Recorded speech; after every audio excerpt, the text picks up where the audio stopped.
Well, hello there, YouTubers. It is I, the one, the only, big, big, big D. Coming to you live and in person at the office here. Got some chocolate on my chin.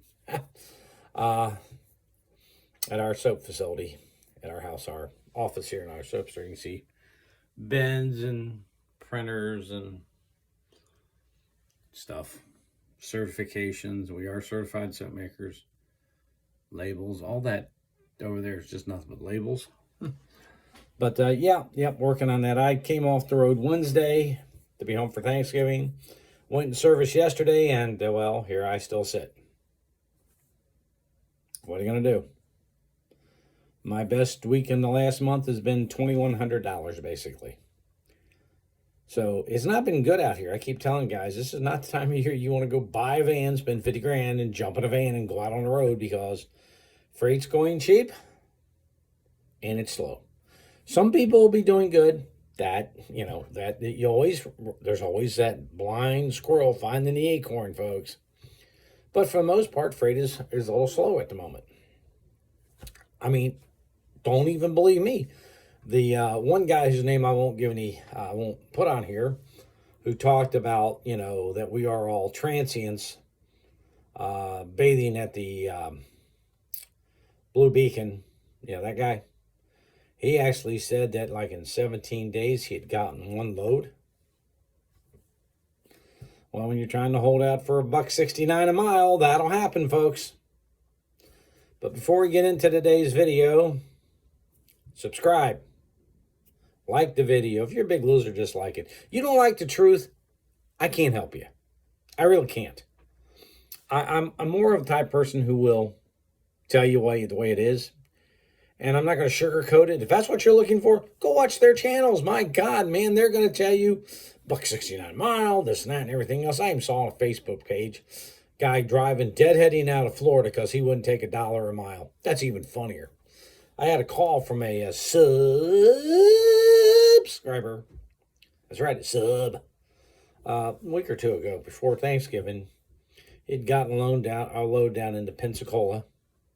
He moved up to Mobile, Alabama, which it's hit or miss there too. I mean, Mobile has one of the highest unemployment rates in the country, so it should tell you something about the area. And he was like on a Friday, and he's offered 85 cents a mile to go to Detroit. He turned it down because when you listen to those morons out there telling you, hey, I'm not coming out here for less than $1 a mile. How many miles are you getting on that, by the way? Excuse me there. And the one guy who talks about, we're all taking cheap freight and he has the answer, and I don't know as much as I think I do. I've been making six figures now for 14 years in this industry. You've never even done that yet, buddy. I think I know more. So I do think I am qualified to answer that question better than he is, and he's sitting for 17 days. You can do that. Sit there for weeks on end and hope to get a better rate. The guy asked me what he should have done. He had made a mistake. He made a huge mistake. It's Saturday and Sunday. You're moving to Detroit, one of the hottest freight areas in the country, from one of the worst. You're getting paid. Are you making what you really want to make? No. But are you making money? Yes. And it's getting you out of a terrible area. If you got to move out of a terrible area, you may have to take a cheaper rate. Or you can sit there. No one says you can't sit. But just remember, every day you're sitting, you're making no money. Let's just take a look at what that load would have paid. Let me bring my computer up here. I'm going to set the phone over here. And I'm going to also answer some questions. Too, I've had people who are saying, get to the point. What are the easy steps? Well, the video wasn't about the easy steps. Go watch the other videos. They're in there. I've done videos that tell you guys how to do this. Get to your point. Watch all the videos. There's your point. If you're not willing to invest 6 to 8 hours in your future, in your business, watching videos, you shouldn't come out here. Okay? I'm not going to sit here and just eat spoon feed it to you, okay? It doesn't work that way. But let's just take Mobile, Alabama, Bama, to Detroit, Michigan. How many miles is it? Oh my goodness, it's roughly 980 miles. So let's take 980 miles times 0.85, $833. Come Monday, he was still sitting there too. So let's take $833. Let's do some numbers here. Let's do the math, shall we? That's 980 miles. I'm going to get you 18 miles to the gallon. Unit transit, 55 gallons of gas. Times roughly $3.50 a gallon. Yeah, it's ridiculous, but Joe did that. You're going to spend $190, so I'm going to give you $200 in gas. Which makes you $633. Let's just say $6.25. That's $625 to put you in a good freight area. Should have taken the load and gotten up there. People do learn from these mistakes, okay? It's a no-brainer. Get out of there. You don't want to be there Monday. You sit there for a week trying to get something better. I would have been in Detroit come Monday morning, I can tell you that. And been $625 richer for it.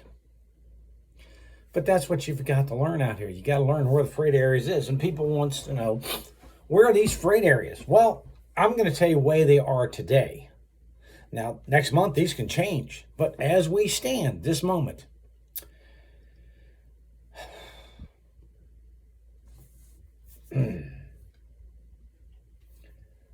north of the Ohio River, your best areas is Pennsylvania, Ohio, Illinois, Indiana, Kentucky,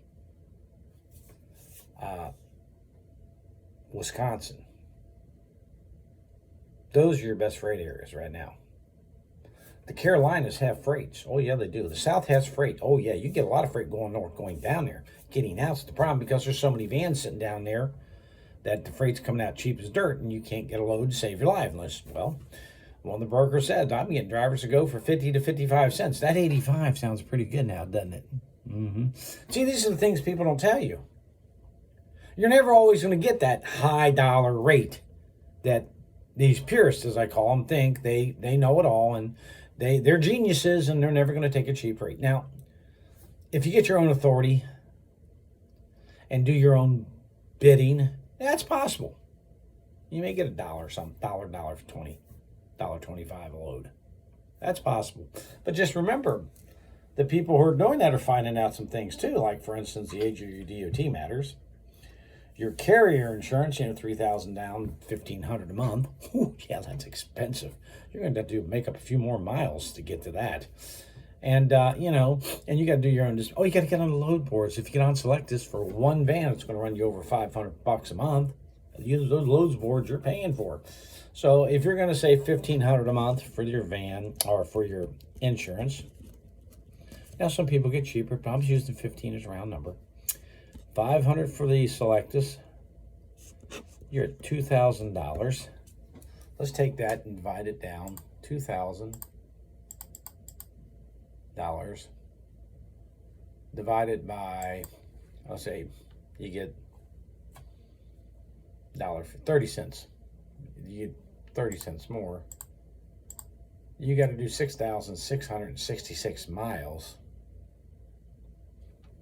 7,000 miles. 7,000. Just to break even on what your overage is. In other words, how much more it costs you to do this as a carrier? You got to do an extra 7,000 miles. So doing it on your own, stupid. You're going to have to put vans under you. If you have 10 vans out there, yeah, this is great. But just to run by yourself, it's insane. If you're not willing to put in the infrastructure, dispatchers, and do all that, then you shouldn't be doing that. I've said this more than once. Go work for a carrier. Your insurance will run you $400 to $600, so you're at $600. You're saving about $800 to $900 that way. And then you basically don't have to bother with your DOT and all that. You run into them and they get 30 cents a mile per load. That's what they make off of you roughly.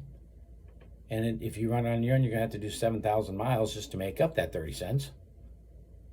So after 7,000 miles, you start profiting. If you don't make 7,000 miles, you're losing. Get out there and see if you actually like it. Get out there and see if you can actually do this. But back to those locations again.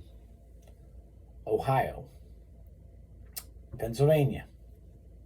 I'm not talking the far east coast. I'm talking the west side, middle to the west, over. East coast is, there's freight there. There's a lot of freight there.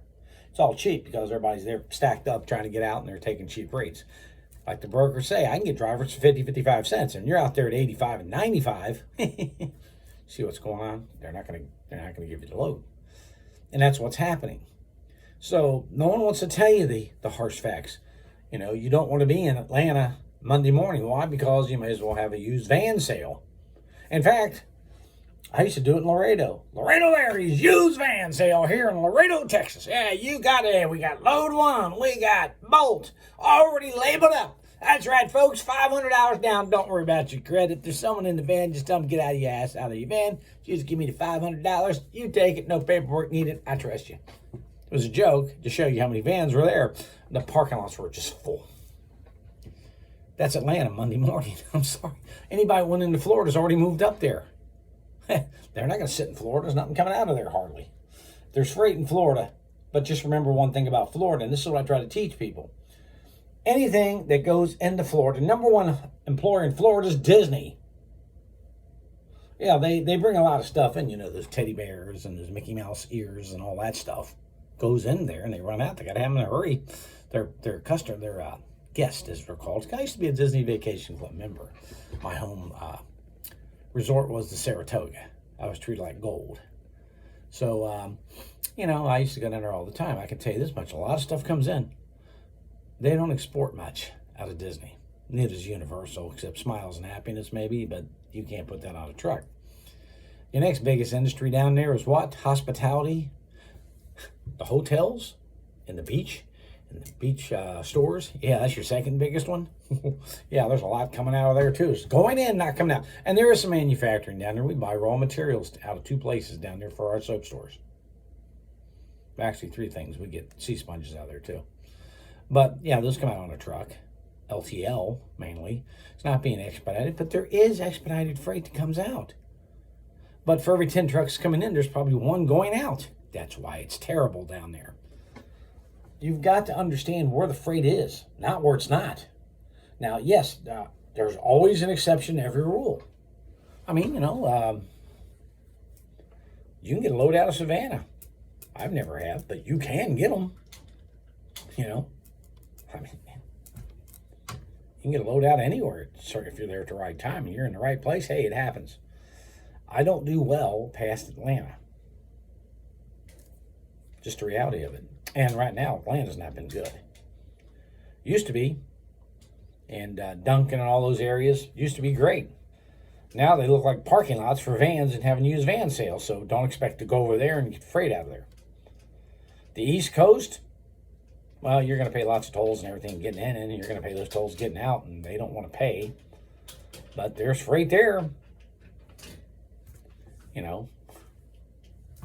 There's freight everywhere, folks. I mean, you go into California, you're going to pay tremendous amounts in gas. Another thing they don't tell you about going into California, that a lot of the places you go out there, you got to pay to park your van.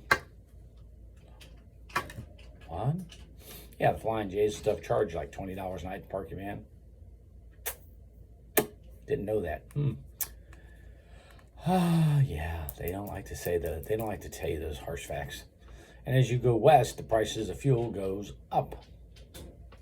As you go northwest, the price of fuel goes up. Doggy's chewing on a hanger. Benji, you're killing me, buddy. You chewing on that hanger? Yeah, that's my boy. So as you go west and northwest, fuel cost goes up. Freight coming out starts to decrease. Rates coming out of California, Washington, Oregon suck. Now remember one thing, when you take a load out there, you better get some good rates going out, because you're more than likely going to have to deadhead out. And from, say, LA, the next place is El Paso. It's over 1,000 miles.